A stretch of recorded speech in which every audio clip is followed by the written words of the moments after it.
Kajian Kitab.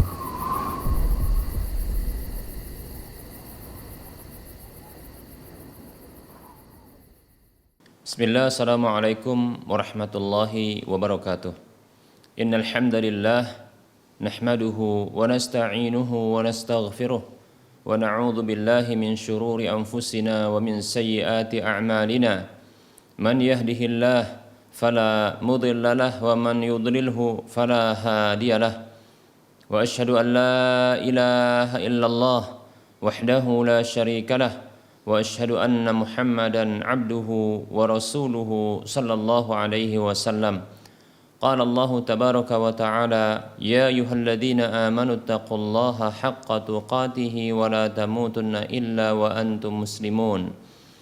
Ya ayyuhan nasu taqu rabbakumul ladzi khalaqakum min nafsin wahidah wa khalaqa minha zawjaha وبث منهما رجالا كثيرا ونساء واتقوا الله الذي تساءلون به والأرحام إن الله كان عليكم رقيبا يا أيها الذين آمنوا اتقوا الله وقولوا قولا سديدا يصلح لكم أعمالكم ويغفر لكم ذنوبكم ومن يطع الله ورسوله فقد فاز فوزا عظيما أما بعد فإن أصدق الحديث كتاب الله وخير الهدى هدى رسول الله صلى الله عليه وسلم وشر الأمور محدثاتها وكل محدثة بدعة وكل بدعة ضلالة وكل ضلالة في النار.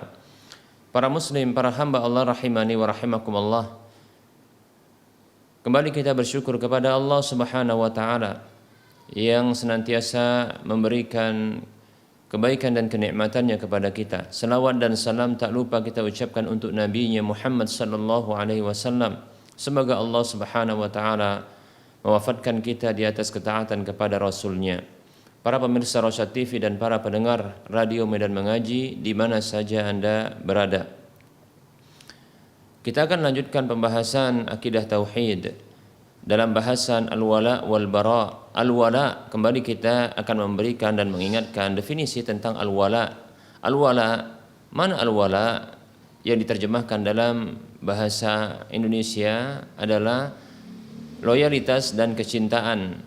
Maksudnya adalah kecintaan kepada sesama kaum muslimin, orang-orang yang memiliki keimanan, berkasih sayang terhadap mereka, saling tolong menolong sesama mereka, dan bersikap tulus dengan memberikan nasihat kepada mereka disebabkan karena keimanan dan ketaatan yang ada pada mereka kepada Allah Subhanahu wa taala. Ini makna dari al-wala. Kemudian mana al-bara? Mana al-bara adalah yang diterjemahkan dalam bahasa Indonesia adalah berlepas diri, membenci. Maksudnya adalah membenci musuh-musuh Allah Subhanahu wa taala dari kalangan orang-orang kafir, orang-orang munafik, disebabkan karena adanya kekufuran serta kesyirikan yang ada pada diri mereka. Berlepas diri dari kebiasaan khusus mereka, ritual keagamaan mereka serta keyakinan-keyakinan mereka, sekaligus menjauhi mereka. Nah, para muslim rahimani wa rahimakumullah, itu makna dari al-bara. Baik para muslim rahimani wa rahimakumullah, kita juga telah membahas tentang bentuk loyalitas al-wala, loyalitas yang diharamkan, dan itu terbagi menjadi dua. Ada yang diharamkan sampai mencapai derajat kekufuran bagi pelakunya. Kemudian ada juga al-wala, yaitu loyalitas yang diharamkan namun tidak sampai kepada derajat kekufuran, dan ini yang belum tuntas kita bahas. Di antara bentuk loyalitas yang diharamkan namun tidak sampai kepada derajat kekufuran adalah at-tashabbuh bil kufar, yaitu menyerupai orang-orang kafir, mengikuti orang-orang kafir, ya. Maksudnya adalah menyerupai orang-orang kafir di dalam apa saja yang menjadi kekhususan bagi mereka, yang dengannya terbedakan antara orang-orang kafir dengan orang-orang musyrik. Orang-orang kafir, ya, orang-orang muslim, kita ulangi, ya tasyabbuh bil kufar atau bil musyrik, ya bil musyrikin, menyerupai orang-orang kafir, ini merupakan bentuk loyalitas yang diharamkan namun tidak sampai kepada derajat kekufuran, ya. Maksudnya adalah menyerupai orang-orang kafir di dalam perkara-perkara atau hal-hal yang menjadi kekhususan bagi orang kafir tersebut, yang dengannya terbedakan antara orang-orang kafir, orang-orang musyrik itu dengan orang-orang muslim, orang kaum muslimin, ya, seperti itu. Nah, ini diharamkan bagi setiap muslim, ya, untuk mengikuti, ya, mengekori orang-orang kafir di dalam apa saja yang menjadi kekhususan mereka, baik itu dalam urusan-urusan ibadah mereka, ya, maupun dalam urusan-urusan dunia mereka, ya. Begitu juga, ya, mengikuti dan meniru kebiasaan orang-orang kafir, ya, di dalam adab-adab mereka, ya, adab kekhususan bagi mereka, ya, bentuk-bentuk tubuh mereka, ya. Walaupun hukum asalnya itu boleh-boleh saja dalam urusan agama kita maupun dalam urusan yang memang diharamkan, ya. Tidak boleh bagi seorang muslim, laki-laki maupun perempuan, mereka meniru, ya, orang-orang kafir, orang-orang musyrik, ya. Seperti contohnya di dalam pakaian, ya, potongan rambut, gaya berjalan, ya, cara makan, ya, undangan, ya. Begitu juga wajah, ya, tatanan, maksudnya adalah make up, ya, pada wajah, ya. Begitu juga barangkali dalam hal-hal yang sifatnya adalah urusan-urusan permainan, ya, dan seterusnya, para muslim rahimani rahimakumullah, sampai pun dalam, ya, barangkali bentuk rumah, ya, bentuk rumah, ya. Baik para muslim rahimani wa rahimakumullah. Nah, apabila ini menjadi sebuah kekhususan bagi orang kafir, ya, menjadi kekhususan bagi orang-orang musyrik, baik itu dalam urusan dunia maupun dalam urusan agama mereka, ya, maka diharamkan bagi kita kaum muslimin untuk meniru dan mengikuti kebiasaan tersebut, ya. Nah, perlu kita ketahui mengapa ini diharamkan. Nah, ini perlu kita sampaikan karena termasuk hal yang diketahui bahwasanya mengikuti orang lain itu merupakan bentuk kecintaan, ya. Bentuk kecintaan, adanya kecintaan, cinta dengan orang-orang yang diikuti tersebut, ya, karena saking cintanya, karena begitu cintanya, maka dia pun mengikuti kebiasaan-kebiasaannya. Nah, seperti itu.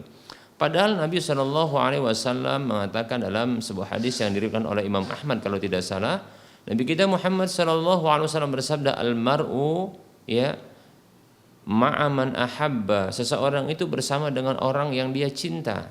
Nah, kalau yang diikuti adalah orang-orang kafir, karena dia cinta kepadanya, maka diikuti kebiasaan-kebiasaannya, maka dikhawatirkan dia akan dikumpulkan bersamanya. Ini menunjukkan keharaman, ya, seperti itu.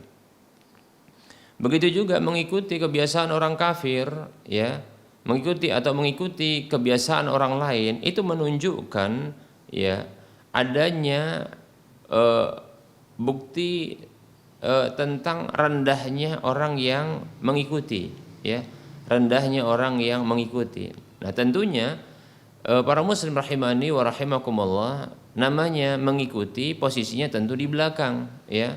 Yang diikuti itu posisinya di depan, kan begitu. Nah, oleh karenanya kalau kita mengikuti kebiasaan orang kafir dalam apa saja, dalam urusan duniakah atau urusan, ya, akhirat atau urusan agama, ya, kalau jelas urusan agama ini tentu yang terlarang, kan begitu. Jelas terlarangnya. Dalam urusan dunia pun kalau kita ikuti kebiasaan mereka, ya, budaya mereka, sampai-sampai pun mungkin urusan-urusan yang lain lagi, ya, dalam masalah dunia yang begitu banyak gitu, ya, itu menunjukkan kita ini ya begitu rendah karena kita jadi ekor pengekor dan posisi ekor selalu di belakang. Ya, tidak pernah kita dapatkan ada ekor di depan ya kecuali ketika seseorang atau hewan itu jalannya mundur, maka ketika itu ekor di depan, kan begitu ya. Namun kita katakan ya mana ada hewan yang jalannya selalu mundur namun selalu maju, kan begitu. Mundur itu hanya ya sesekali, demikian ya. Baik para muslim rahimani wa rahimakumullah, maka hewan jangan diikuti, lebih-lebih kita jadi ekornya. Demikian para muslim rahimani wa rahimakumullah.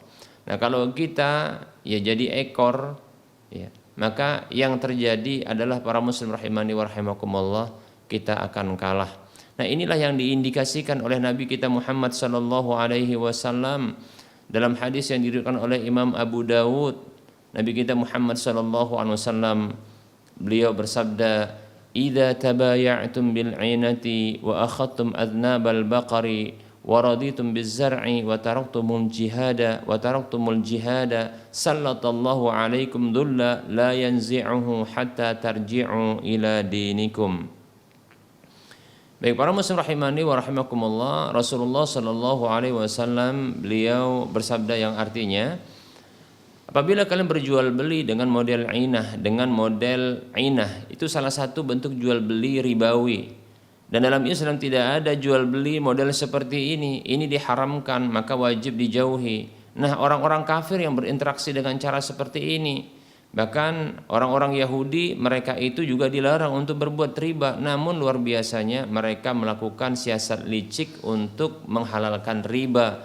Di antara bentuknya adalah ini, yaitu ainah. Nah, kalau kita melakukan ya jual beli dengan model ainah, yang ini merupakan siasat licik agar dibenarkan riba tersebut, karena ini merupakan salah satu bentuk sarana menuju riba. Tampilannya tampilan jual beli, namun hakikatnya adalah menuju riba hutang piutang, demikian. Berarti kita ngikuti kebiasaan orang kafir dalam jual beli yang begini. Kemudian wa akhadtum adnabal baqari, kalian memegang ekor-ekor sapi. Lihat ya, ini maksudnya adalah kita jadi ekor. Ya, jadi ekor. Ya. Dan ini merupakan bentuk kecintaan yang berlebihan kepada peternakan. Nah, kalau orang muslim jadi ekor, orang muslim pengekor, bahkan yang dipegang itu ekor, mestinya kalau dalam kondisi menggembala hewan, maka para penggembala itu mereka memegang tongkat yang fungsinya adalah untuk menghela ya hewan-hewan tersebut, bahkan bila butuh untuk memukul maka dipukul. Nah, tapi tidaklah mendolimi, kan seperti itu. Baik para muslim rahimani wa rahimakumullah. Nah, ini malah dipegang ekornya, jadi ekor, lihat. Nah, kalau seperti ini jadi ekor dan pengekor, maka tunggu nanti di penghujung dari hadis ini akan kita sebutkan. Kemudian ya, waraditum bizzar'i, dan kalian begitu ridho, cinta dengan pertanian ya. Coba ya, cinta diungkapkan ya oleh Nabi SAW secara berlebihan, cintanya itu disebut dengan keridhaan terhadap pertanian. Ini ternyata perkara yang buruk para muslim rahimani wa rahimakumullah ya. Yang jelas cinta dunia secara berlebihan, sampai-sampai wa taraktumul jihada, dan kalian tinggalkan jihad. Jihad itu ditinggalkan. Apa tujuan dari jihad? Li'i'la'i kalimatillahi, yaitu meninggikan kalimat Allah, agar Allah itu disembah, agar Allah itu diibadahi, agar Allah subhanahu wa ta'ala menjadi satu-satunya zat yang para hamba menghambakan dirinya kepada Allah subhanahu wa ta'ala. Itu ditinggalkan, mengajak manusia kepada Allah, itu ditinggalkan ya. Maka yang terjadi adalah sallallahu alaikum dhulla ya. Bila Islam itu ditinggalkan dari berbagai lininya, maka yang terjadi adalah sallallahu alaikum dhulla. Allah timpakan kepada kalian, Allah kuasakan kepada kalian kehinaan, keterpurukan, keterbelakangan, kemunduran. la yanzi'uhu, dia yaitu Allah tak akan mencabutnya hatta tarji'u ila dinikum, sampai kalian kembali kepada agama kalian. Hadis ini riwayat Abu Daud, hadis yang sahih, disahihkan oleh Syekh Al-Albani rahimahullahu taala. Perhatikan para hamba Allah rahimani wa rahimakumullah, ketika Rasulullah menyebutkan ya kehinaan itu akan dicabut dengan kembalinya kepada Islam, menunjukkan bahwasannya ketika Islam ditinggalkan, ya tidak kembali kepada Islam alias itu ditinggalkan Islam, maka ini menunjukkan bahwa itulah ambang kehancuran, sedang berada atau menuju ke ambang kehancuran. Baik para muslim rahimani wa rahimakumullah. Nah, Islam itu punya jati diri, Islam itu sempurna. Bukankah Allah Subhanahu wa taala berfirman dalam surah Al-Maidah ayat 3, Allah mengatakan a'udzu billahi minasyaitonir rajim, al-yauma akmaltu lakum dinakum wa atmamtu 'alaikum ni'mati wa raditu lakumul Islam madina. Pada hari ini kata Allah Subhanahu wa taala, ketika Rasulullah wafat, ketika Rasulullah haji wada, dan ini di akhir-akhir dari kehidupan Nabi Shallallahu Alaihi Wasallam. Pada hari ini aku telah sempurnakan agama kalian untuk kalian. Lihat, ketika Rasulullah masih hidup saja, namun menjelang wafatnya Rasulullah, ini agama ini telah disempurnakan oleh Allah Subhanahu Wa Taala. Al-yauma akmaltu dinakum. Pada hari ini aku telah sempurnakan agama kalian untuk kalian. Agama kalian di sini maksudnya al-Islam, Islam. Wa atmamtu 'alaikum ni'mati, dan aku cukupkan nikmatku atas kalian. Ini menunjukkan bahwasanya Islam itu agama kenikmatan, agama yang cukup. Kemudian wa raditu lakumul Islam madina, dan aku ridha Islam sebagai agama bagi kalian. Itu artinya Islam.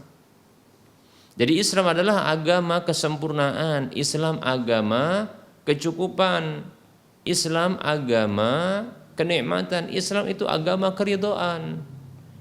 Baik para muslim rahimani wa rahimakumullah, ketika Islam menjadi agama yang sempurna, apakah sesuatu yang sempurna butuh tambahan ataukah haruskah dikurangi? Maka kita katakan sesuatu yang sempurna jangan pernah diusik-usik. Itu akan ya menjadikan dia tidak sempurna. Demikian. Para muslim rahimani wa rahimakumullah.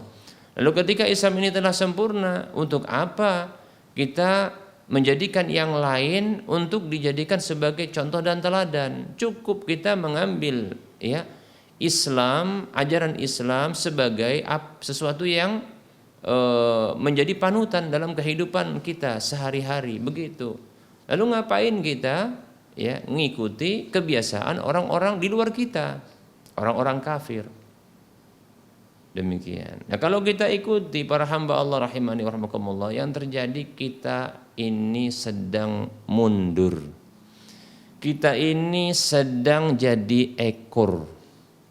Pengekor tak pernah di depan, kecuali kalau mundur hewannya.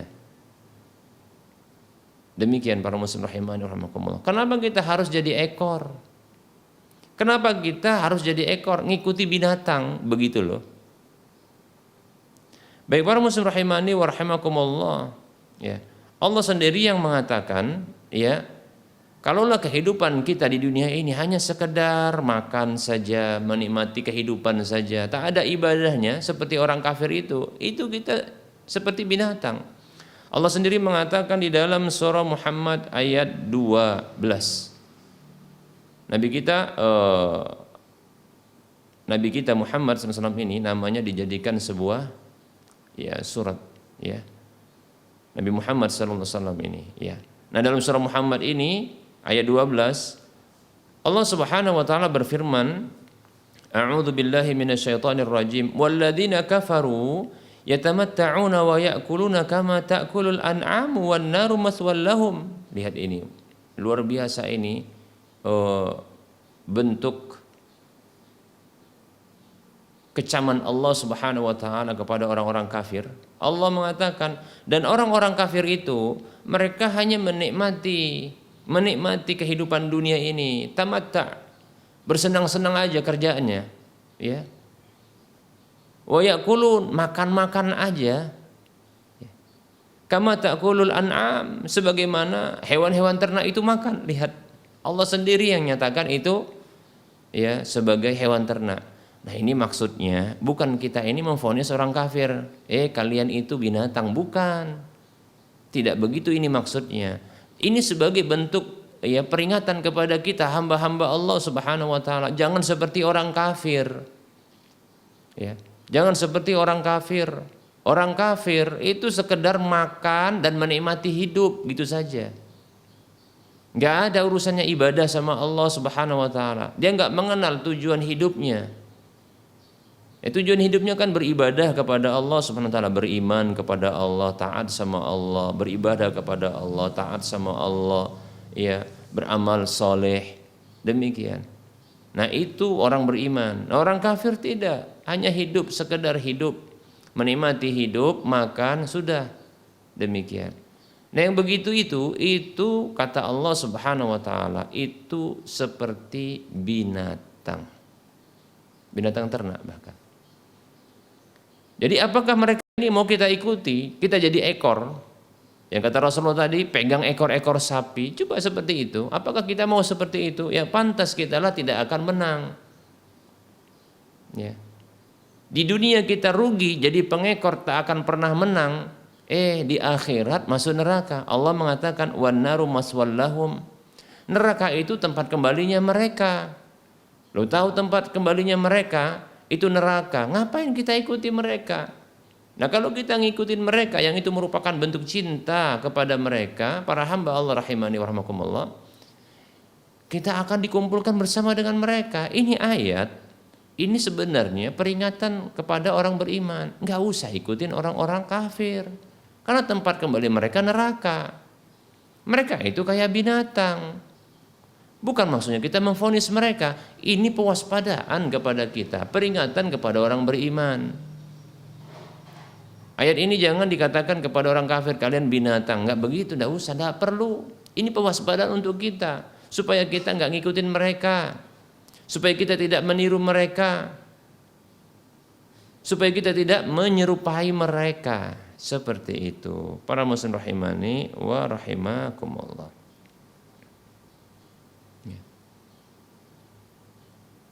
Untuk apa kita ikuti mereka? Lawang agama kita saja, agama kemenangan yang pasti akan membawa kemenangan. Sementara mereka dan kebiasaan mereka, agama mereka itu agama kekufuran yang akan membawa kemunduran, keterpurukan, keterbelakangan.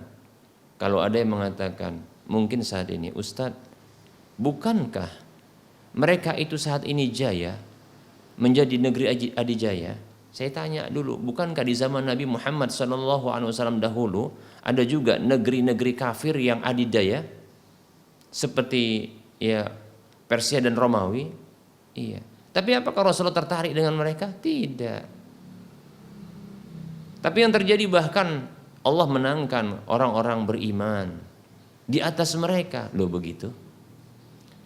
Nah, perkaranya sekarang kita mau menang enggak? Di atas mereka. Loh, gimana caranya? Caranya Islam ini.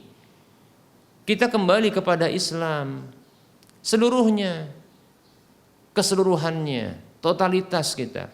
Kita semua dan totalitas kita masuk ke dalam Islam. Jangan setengah-setengah, sebagian-sebagian. Jangan parsial. Kalau parsial nanti sial. Semua. Totalitas ajaran Islam kita pelajari. Ya, kemudian kita amalkan begitu. Jangan khawatir, Allah yang menjamin, bahkan Allah yang menjadi saksi. Perhatikan para hamba Allah rahimani rahimakumullah. Allah berfirman dalam surah Al-Fathu ayat 28. A'udzu billahi minasyaitonir rajim. Huwallazi arsala rasulahu bil huda wa dinil haqqi liyudhhirahu 'alad dini kullihi wa kafa billahi syahida. Allah berfirman yang artinya dialah Allah zat yang telah mengutus Rasulnya. Siapa maksudnya? Nabi kita Muhammad sallallahu alaihi wasallam.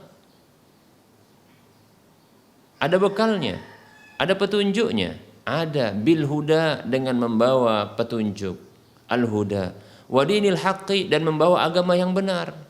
Jadi agama yang benar ini dibawa oleh manusia yang perkataannya benar dari zat yang maha benar, maka pasti ini benar. Ini agama yang benar, Islam itu. Untuk menuju sebuah kepastian yang benar, apa itu? Liyudhhirahu 'alad dini kullihi, agar dia, yaitu Allah zat yang maha benar tersebut, memenangkan agama tersebut di atas seluruh agama. Di dunia ini banyak agama, banyak keyakinan, bahkan ribuan barangkali yang kita nggak bisa menghitungnya, ya. Wa kafa billahi syahida, dan cukuplah Allah Subhanahu wa taala sebagai saksi. Coba bayangkan Allah menutup ayat ini dengan mengatakan dan cukuplah Allah sebagai saksi. Cobalah. Islam itu adalah agama Allah. Kemudian Islam itu dibawa oleh utusan Allah. Kemudian Islam itu dijanjikan oleh Allah, ya, itu akan dimenangkan di atas seluruh agama-agama yang kufur kepada Allah. Kemudian Allah Subhanahu wa taala yang menjadi saksi atas kemenangan agama Allah. Apakah kita masih ragu? Bahwasanya Islam ini akan menang? Dan bukankah sudah terjadi di zaman Nabi sallallahu alaihi wasallam?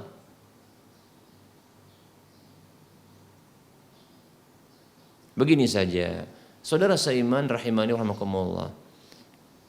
Tidak ada di antara kita yang pingin jadi orang yang kalah. Tidak ada di antara kita yang pingin jadi pecundang, begitu kata orang, ya, pecundang. Selalu kalah. Tidak pingin ada di antara kita ini orang yang pingin jadi, ya, terpinggirkan, ya, yang selalu dia kalah dalam setiap kompetisi. Tapi kita akan menjadi senang tatkala kita jadi pemenang, kan begitu? Siapapun Anda, katakanlah bukan orang Islam, siapapun Anda mungkin ketika itu mendengarkan kajian ini, ya, Anda ingin menang, Anda ingin terdepan, maka ada solusinya. Solusinya ini Islam.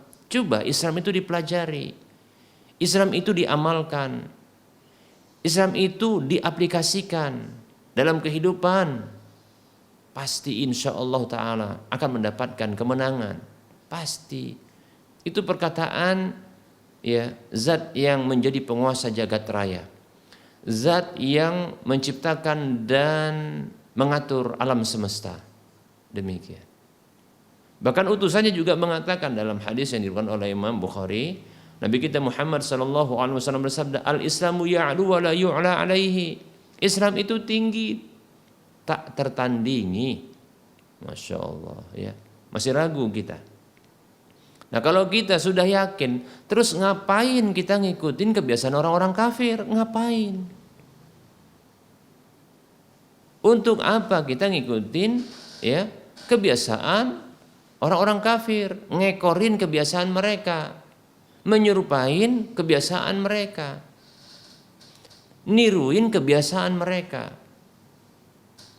Baik itu kebiasaan dalam urusan agama mereka maupun dalam urusan dunia mereka. Ngapain?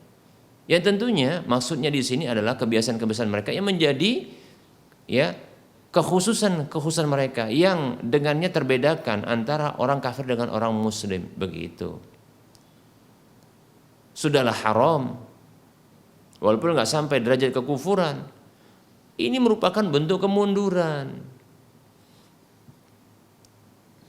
Ini akan menghantarkan kepada keterbelakangan. Ini hanya akan menjebloskan ke dalam keterpurukan. Para hamba Allah rahimani wa rahimakumullah.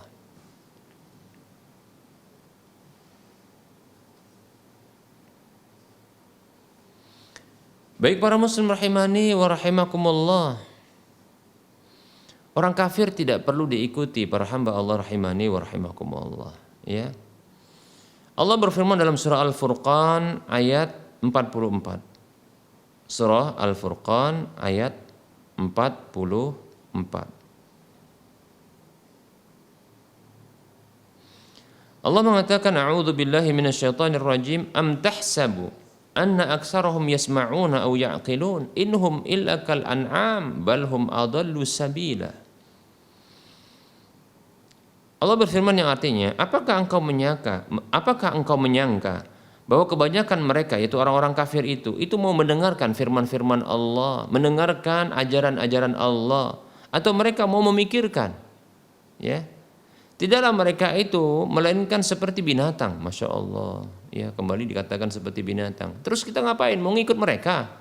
Yang mereka ini dikatakan Allah binatang, jadi ekor bagi mereka, nggak akan pernah menang. Balhum adallu sabila, bahkan mereka itu, ya, paling sesat jalannya. Demikian. Nggak usah diikuti para hamba Allah rahimani wa rahimakumullah.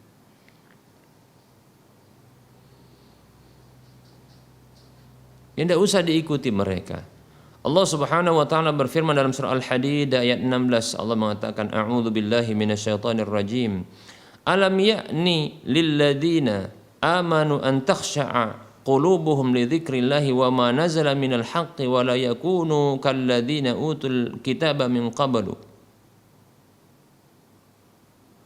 Allah berfirman yang artinya belum tibakah waktunya bagi orang-orang yang beriman untuk dia khusyuk, untuk dia tenang, mengingat Allah dan mematuhi, ya, kebenaran yang Allah Subhanahu wa taala, ya, turunkan tersebut kepada mereka, yang Allah wahyukan kepada mereka. Dan janganlah mereka berlaku mengikuti seperti orang-orang yang telah menerima kitab sebelumnya, yaitu mereka ahlul kitab. Janganlah mereka seperti ahlul kitab yang telah menerima kitab sebelumnya. Demikian, ya. Bahkan ayat berikutnya mengatakan di kelanjutan dari ayat tersebut, fatala alaihim, ya, al-amadu faqasat qulubuhum wa katsirum minhum fasiqun, ya.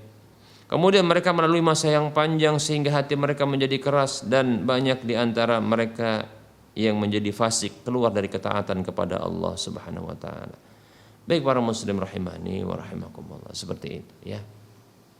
Nah, ini mengingatkan saudara seiman untuk menjauhi, ya, kebiasaan-kebiasaan orang-orang kafir, mengikuti, mengekori, ya, menirui, kemudian menyerupai kebiasaan-kebiasaan orang-orang kafir, baik itu dalam urusan agama mereka maupun dalam urusan dunia mereka, yang itu menjadi kekhususan bagi mereka yang membedakan, ya, antara orang-orang beriman dengan orang-orang kafir, ya. Nah, seperti itu. Walaupun Nabi SAW pernah mengatakan seperti ini, ya, la tattabi'unna sunana man kana qablakum shibran bi shibrin wa dhira'an bi dhira'in hatta law dakhalu fi juhri dabbin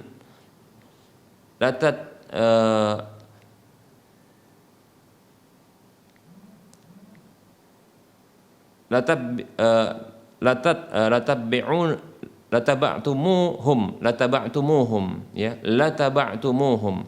Kita terjemahkan, sungguh benar-benar kalian itu akan mengikuti kebiasaan-kebiasaan orang-orang sebelum kalian, sejengkal demi sejengkal, sehasta demi sehasta, walaupun andaikan mereka itu masuk ke lubang biawak padang pasir, sungguh benar-benar kalian akan mengikuti mereka itu. Abu Sa'id Al-Khudri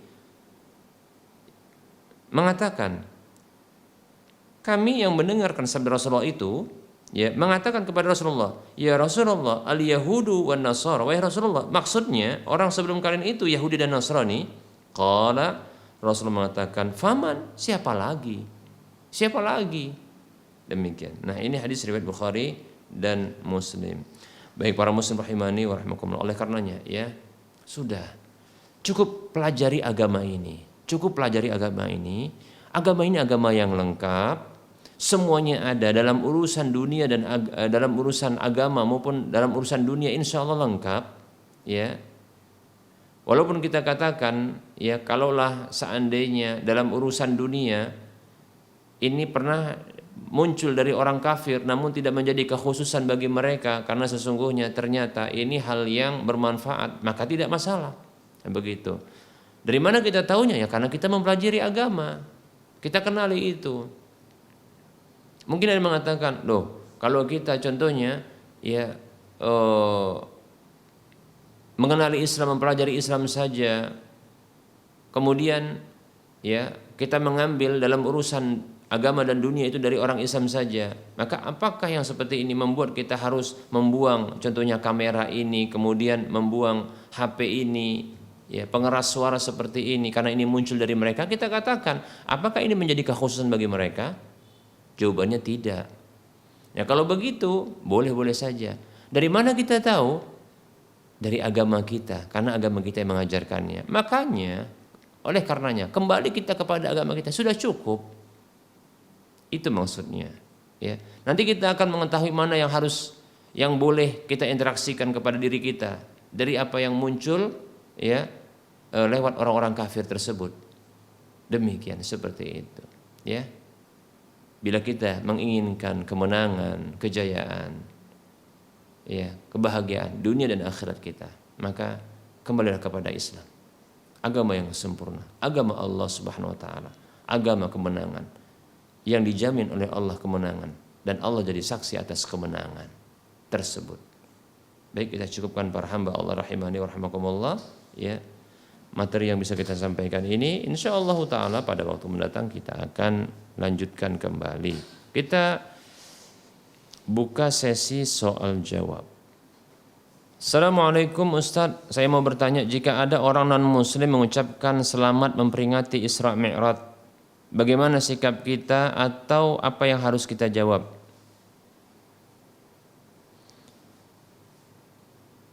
Waalaikumsalam warahmatullahi wabarakatuh. Saya nggak dapatkan dalilnya secara khusus tentang masalah ini. Jadi kalau orang kafir mengucapkan selamat sama kita atas urusan apa saja, maka ya bisa kita tegaskan dengan mengatakan selamat, ya selamat begitu. Karena memang orang Islam insya Allah selamat, ya seperti itu. Ya karena masalah ini saya nggak dapatkan dalilnya secara khusus. Ya hanya saja Nabi kita Allah SWT berfirman, ya wa idza hayyitum bi tahiyatin fahayyu bi ahsana minha aw rudduha. Apabila engkau diberikan penghormatan dengan sebuah penghormatan, maka balaslah dengan yang semisal atau yang lebih baik. Ya. Dengan yang lebih baik atau yang semisal. Maka kalau diucapkan selamat, maka katakan juga selamat, begitu saja sudah. Ya. Selamat memperingati Isra Mi'raj, maka katakan selamat, sudah. Wallahu a'lam. Baik, ini ada pertanyaan ya.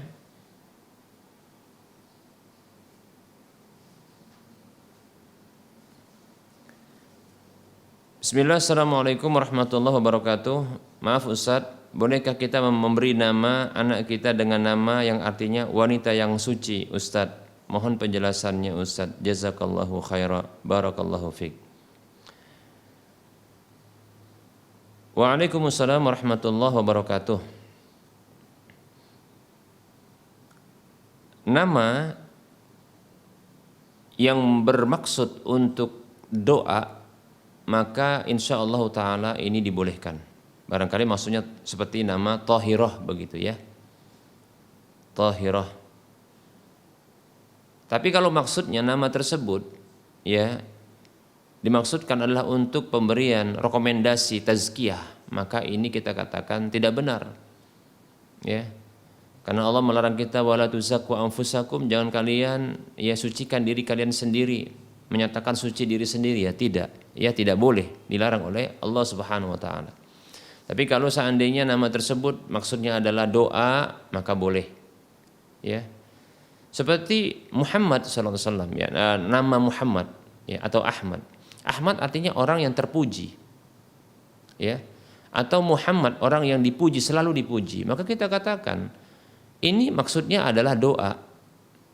Ya, atau harapan ke depan ya. Anak tersebut akan senantiasa melakukan ya sifat-sifat terpuji atau memiliki sifat-sifat terpuji, itu maksudnya. Namun kalau maksudnya adalah rekomendasi atau bentuk pensucian diri bahwasanya memang ya ini adalah suci, nah ini salah.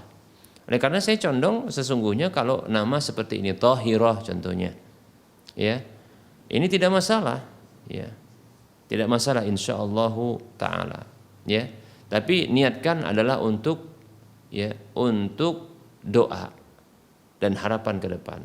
Ya, agar nantinya sang anak ini memiliki menjaga diri suci, ya, seperti itu, ya. Demikian. Seperti juga makna qanitah. Qanitah itu wanita yang dia kunut, yaitu ya maksudnya yang tenang, kemudian wanita yang taat beribadah kepada Allah. Nah, kalau ini maksudnya adalah tazkiyah, yaitu memaksudkan dengan nama ini adalah pemberian tazkiyah atau rekomendasi atau pensucian, menyatakan mensucikan diri, maka tak boleh. Tapi kalau maksudnya adalah doa, maka boleh. Seperti itu. Wallahu taala a'lam wa anti fajazakallah wa barakallahu fiik. Wa fiik barakallah. Bismillah, assalamualaikum warahmatullahi wabarakatuh. Maaf Ustaz, mau bertanya, boleh tidak meletakkan spanduk di area masjid